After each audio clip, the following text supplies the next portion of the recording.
Homeward Bound Daily Devotional by Ellen G. White. The Restoration of Adam, December 11th.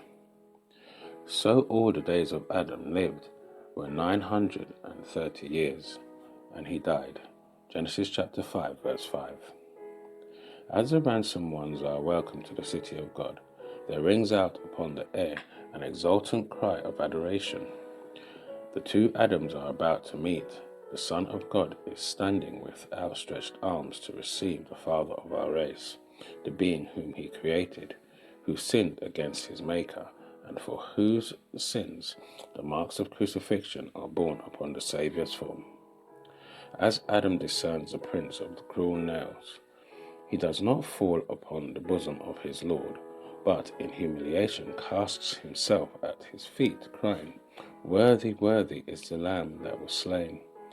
Tenderly the Saviour lifts him up and bids him look once more upon the Eden home from which he has so long been exiled. After his expulsion from Eden, Adam's life on earth was filled with sorrow. Every dying leaf, every victim of sacrifice, every blight upon their fair face of nature, every stain upon mankind's purity was a fresh reminder of his sin. Terrible was the agony and of remorse as he beheld iniquity abounding, and in answer to his warnings,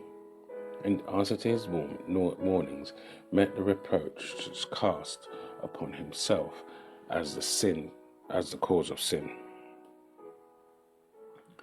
Without patient humility, he bore for nearly 1,000 years the penalty of transgression. Faithfully did he repent of his sins and trust in the merits of the promise of the Saviour, and he died in hope of a resurrection. The Son of God redeemed humanity's failure and fall, and now through the work of the atonement, Adam is reinstated in his holy dominion. Transported with joy, he beholds the tree that were once his delight, the very trees whose fruits he himself had gathered in the days of his innocence and joy. He sees the vines that his own hands have trained, the very flowers that he once loved to care for.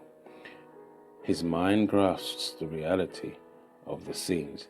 He comprehends that this is indeed Eden restored, more lovely now than when he was banished from it.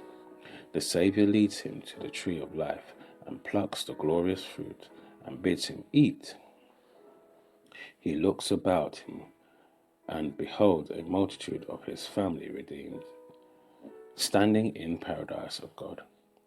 Then he casts his glittering crown at the feet of Jesus, and falling upon his breasts, embraced the Redeemer.